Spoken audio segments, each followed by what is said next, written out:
ইরানের সরকার বিরোধী আন্দোলনে কঠোর অবস্থানে দেশটির সামরিক বাহিনী বিক্ষোভকারীদের উদ্দেশ্যে রেডলাইন ঘোষণা করেছে দেশটির ইসলামিক রেভলিউশনারি গার্ড কর্পস বা আইআরজিসি। রেডলাইন বলতে কি বুঝিয়েছে আইআরজিসি?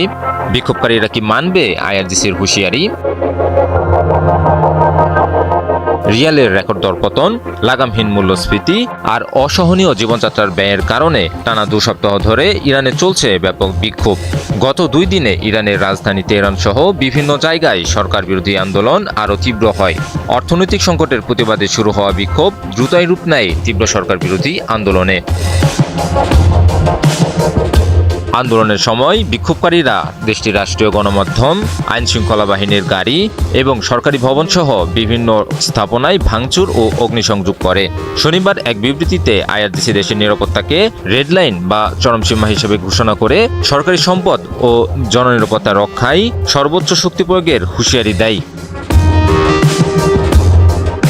ইরানের রাষ্ট্রীয় টিভিতে প্রচারিত এক বিবৃতিতে আইআরজিসি দাবি করে, গত 2 রাতে সন্ত্রাসী গোষ্ঠী সামরিক ও আইনশৃঙ্খলা বাহিনীর স্থাপনাগুলোকে লক্ষ্য করে হামলা চালায়।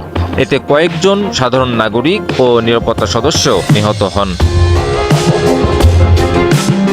আইআরজিসি জানায়, 1979 সালের ইসলামিক বিপ্লবের অর্জন রক্ষা ও দেশের নিরাপত্তা বজায় রাখা একটি রেডলাইন বর্তমান পরিস্থিতি চলতে দেওয়া কোনোভাবেই গ্রহণযোগ্য নয়।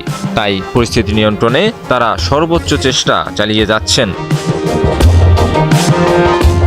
এদিকে শুক্রবার যুক্তরাষ্ট্রের প্রেসিডেন্ট ডোনাল্ড ট্রাম্প ইরানের নেতৃত্বের প্রতি নতুন করে সতর্কবার্তা দেন এবং পররাষ্ট্রমন্ত্রী মার্কো রুবিও বিক্ষোভকারীদের প্রকাশ্য সমর্থন জানায়। মার্কো রুবিও বলেন, যুক্তরাষ্ট্র ইরানের সাহসী জনগণের পাশে আছে। এর ঠিক পরেই তেহরানের পক্ষ থেকে এই সামরিক পদক্ষেপের ঘোষণা এলো।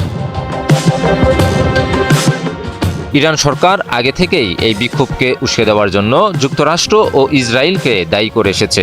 সম্প্রতি রাষ্ট্রীয় টেলিভিশনে এক সংক্ষিপ্ত ভাষণে ইরানের সর্বোচ্চ ধর্মীয় নেতা আয়াতুল্লাহ আলী খামেনি চলমান বিক্ষোভকে সন্ত্রাসী কর্মকাণ্ড হিসেবে বর্ণনা করেন।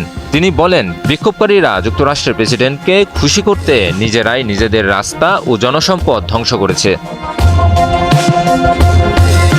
খামেনি দেশবাসী এবং তরুণদের ঐক্য বজায় রাখার আহ্বান জানান। তিনি সাফ জানিয়ে দেন যে কোনো ধরনের নাশকতার মুখে তার সরকার বা ইসলামী প্রজাতন্ত্র পিছু হটবে না।